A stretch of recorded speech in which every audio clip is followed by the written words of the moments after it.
Hoppers es la nueva película de Disney y de Pixar que prometía regresar a este legendario estudio a sus viejas glorias, donde no necesitaba de secuelas, de películas que nadie pidió solamente para capitalizar sobre la nostalgia. Hubo una vez en la que Pixar solamente contaba historias originales que no necesitaban una secuela y que tal vez volvían a retomar en algún corto animado. Y en años recientes, Pixar cayó en una decadencia muy extraña que es muy difícil de explicar, porque metían protagonistas que nos querían vender como héroes o como los buenos de la historia, que estaban cegados por un deseo muy soberbio de solamente cumplir sus metas y tener sus propios objetivos, dejando de lado las consecuencias de sus actos. Luca, Turning Red, Lightyear son un claro ejemplo de estas películas. Y es que si lo pensamos bien, en años recientes, Pixar no ha destacado tanto por sus películas, a excepción de Soul, que esa es una belleza de película por donde se le vea. Han caído en lo repetitivo, en lo monótono, pero Hoppers es una mezcla del Pixar de antes y del Pixar moderno. Por desgracia, la protagonista de esta película le pone el pie a la película a tal punto de que es insufrible como protagonista, pero nos recuerda al Pixar de antes al traer estas lecciones ecológicas, de amistad, de familia. Aquí vamos a seguir a Mabel, que de niña era una amante de la naturaleza y de los animales, a tal grado de que con su abuela tenían un lugar secreto donde podían ver a los animales y ver a la naturaleza como era, sin la intervención humana. Pero todo esto cambia cuando el alcalde Jerry trata de construir una autopista que va a pasar por ese lugar, alejando a los animales y destruyendo la flora y la fauna. Mabel quiere salvar este lugar tan especial para ella. No la va a tener sencilla ya que nadie le hace caso y el alcalde Jerry la hace a un lado. No es hasta que descubre un experimento con profesores de su universidad que logran pasar su mente a un castor robótico. Sí, suena raro, pero es muy divertido verlo. Entonces ahora Mabel, conociendo el reino animal y el reino humano, va a hacer lo posible para salvar a este paraje. Pero no todo va a ser tan fácil como parece y más tarde que temprano va a lidiar con las consecuencias de sus actos. El único problema que yo le encontré a esta película es precisamente el personaje de Mabel, que es insufrible, es súper castroso y en ningún momento puedes empatizar con ella. ¿Tiene intenciones buenas? Sí. ¿Tiene todas las ganas de que las cosas salgan bien? Sí, pero no mide las consecuencias de sus actos. No tiene en cuenta que el entorno de los animales, en especial de los mamíferos, de los castores, de los osos, en fin, todos los animales que vemos en la película, es muy diferente al panorama humano. Entonces ella trata de cambiar todo porque a ella no le parece, trata de mover las cosas sin ninguna consecuencia. Entonces la película le quiere dar la razón, la película la quiere mostrar como la buena. Uno como espectador se da cuenta luego de que lo que está haciendo Mabel es horrible y no tiene ningún propósito. Al ser una película de Disney y de Pixar es todo lo que uno espera de una película de Disney y de Pixar. Que la protagonista se pelee con su protagonista o que la relación se fracture en algún punto. Villanos medianamente buenos y que no tienen mucho peso ni mucha gloria en esta película. Todos los clichés de deforestación, de cómo hacen a un lado a los animales, todo eso lo vamos a ver aquí. Y sí, o sea, es una película de Disney, es una película de Pixar, no le podemos pedir que vaya más allá de lo que ya nos tienen acostumbrados, porque sería hacer historias más maduras y un poco más oscuras. Cosa que medio intenta hacer esta película, pero se ve limitada por esto mismo. El cliché político del alcalde que quiere construir algo en una reserva no es nada nuevo y no aporta mucho a la historia más que en el tercer acto. Así que como tal no tenemos una historia tan original, no tenemos algo que sea completamente nuevo ni algo sumamente revolucionario. Es algo que ya conocemos, pero con un factor diferente: el de los robots animales. La animación es muy diferente a la que nos tienen acostumbrados Disney y Pixar, que solamente es 3D y en cantidades masivas de personajes y todo lleno de colores. Sí, va más allá de eso. Recuerda un poquito a esta animación de Turning Red, pero sin llegar a lo cringe y sin llegar a lo incómodo de ver.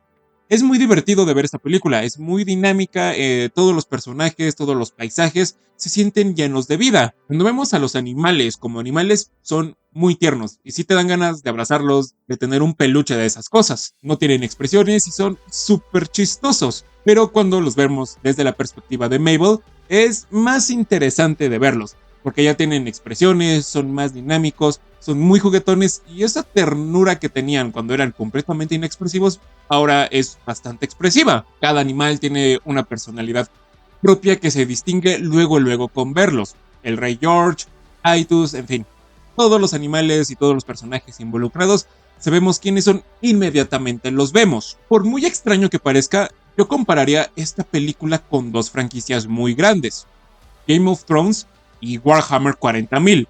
Y no es broma cuando les digo que sí parece una historia sacada de estos mundos, pero sin la brutalidad que caracteriza a estas franquicias. Hay una jerarquía con historia. Todos los reinos tienen un gobernante por una razón. Los mamíferos, los insectos, las serpientes, los animales acuáticos, las aves, todos tienen una razón de tener un líder. Cada cierto tiempo pueden reunir el consejo de animales, lo cual es súper chistoso, es hilarante, pero que sí aporta algo de seriedad a esta película. Hay una jerarquía con historia y con propósito que con el menor desbalance o el menor cambio desata un caos impresionante en la naturaleza y en estos reinos. Les digo que se parece mucho a Game of Thrones en este aspecto de sucesiones, en este aspecto de príncipes malvados, se parece a Warhammer porque incluso hay un pelado que se llama Titus que quiere destrozar todo lo que se encuentre. El caos que vemos desatado en los ecosistemas es impresionante. Si aporta algo a la historia, nos muestra de que no es completamente hilarante del todo, y sí le aporta un toque de seriedad a la historia. Tenemos personajes que aspiran a tener el poder nada más porque sí, otros personajes que se mantienen al margen y otros cuantos que quieren ser muy influyentes en esto, pero que no lo logran por alguna u otra razón.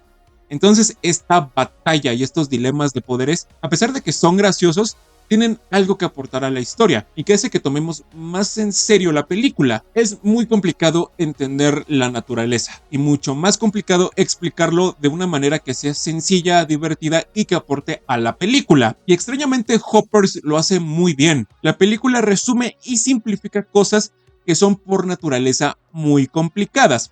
La cadena alimenticia, que no se debe alterar el balance natural y por qué los humanos no deben intervenir en el ciclo de la vida. La explotación de la naturaleza con la excusa del desarrollo humano, la sobrepoblación en ciertos biomas. En cada una de estas cosas nos muestran que los animales aquí son las únicas víctimas. No es Mabel, tampoco es el alcalde Jerry. Más bien los animales son víctimas de estos dos, que entre comillas son la buena y el malo. Ambos solamente tienen razones soberbias para hacer las cosas y los animales son los que terminan pagando el precio de esto. Por más buena que nos quieran vender a Mabel, ella es malísima. Ella termina causando más desastre y más caos del bien que pretendía causar. Por ejemplo, cuando ella salva a un castor de que sea devorado por un oso, caemos en cuenta de la magnitud del asunto, porque el rey George, que ahorita vamos a ir con él, le explica por qué no deben alterar el balance. Y después vemos por qué no se debe alterar el balance. La marca que dejan los humanos al espantar a los animales es graciosa y te hace enojar en un punto porque sabes que son cosas que pasan allá afuera. Entonces es imposible apoyar a los humanos en esta película, pero es muy fácil encariñarse con los animales. Yo creo que los animales en esta película son la cereza del pastel. Todos tienen una evolución. Todos los personajes, excepto Mabel, terminan de una manera diferente a como empezaron. El rey George fue mi personaje favorito. Él es el rey de los mamíferos y es un castor con una coronita. Sí está medio fumada esta película, pero está divertida. Es la cosa más graciosa, tierna y carismática de toda la película. Busca el bienestar de los mamíferos al precio que sea necesario, pero tampoco es un rey cruel. Entiende que hay que comer, entiende que no siempre puede tener a todos contentos y eso lo hace un buen rey. Se sabe el nombre de todos los animales, ve lo positivo, ve el bien de todos en todos lados, porque en el fondo de una manera todos somos buenos. Su inocencia es muy tierna y quieres que todo le salga bien, quieres que nunca le pase nada malo, pero por desgracia de él se termina topando con Mabel, que para mí es uno de los peores personajes que tenemos en esta película. Yo podría dividir a Mabel en 3 partes en esta película.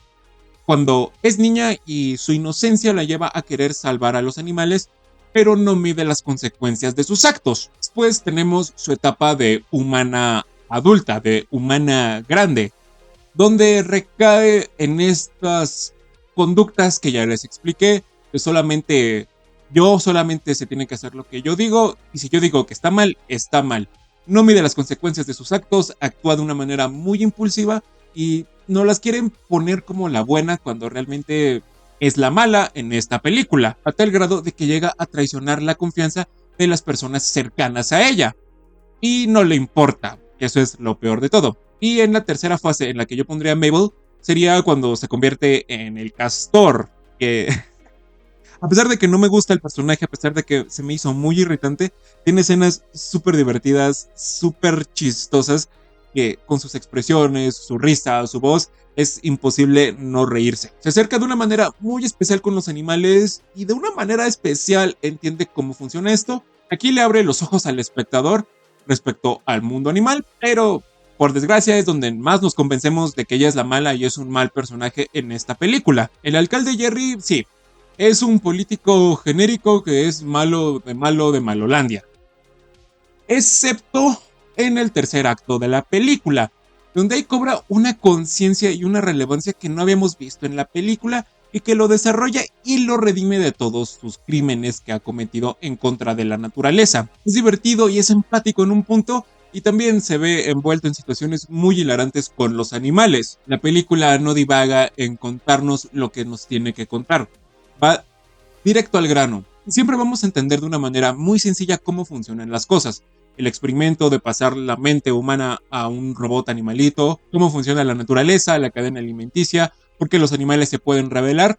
Todo lo explica de una manera muy sencilla y muy concreta. Y esto hace más dinámica la película y también muy graciosa. A pesar de que parece que no, en algún punto los humanos sí tienen que enfrentar las consecuencias de sus actos. Tienen que enfrentar todo lo que hicieron para bien o para mal. Ahí es donde entré en un dilema porque a veces sí quieren desarrollar a Mabel y en otras no. Y fue raro porque el malo se terminó desarrollando más que la protagonista o que la heroína. Los animales igual tienen un desarrollo muy intenso, muy divertido, pero que no se queda solamente en chistes o en algo seco, en algo vacío. Aporta algo el desarrollo de los animales que nos hace replantearnos casi toda la película en su totalidad. No trae nada nuevo, no es lo que uno esperaría de una película de Pixar, pero sí es algo que cumple para entretener, es algo que sí tiene un poco de magia y un poco de este mensaje tan especial que caracterizó a Disney y a Pixar en los años 2000. Bueno, en los inicios de los 2000. Es dinámica, es divertida, sí. Para hacer una película memorable, para hacer una película icónica, se queda muy corta. Los paisajes están bien, la animación está bien, los personajes están bien. Los que sobresalen, en mi opinión, son los animales más que los humanos. Pero si ustedes ya la vieron, por favor díganme qué les pareció. Si le dan like, lo comparten o se suscriben, se los voy a agradecer muchísimo. Y nos vemos en la próxima.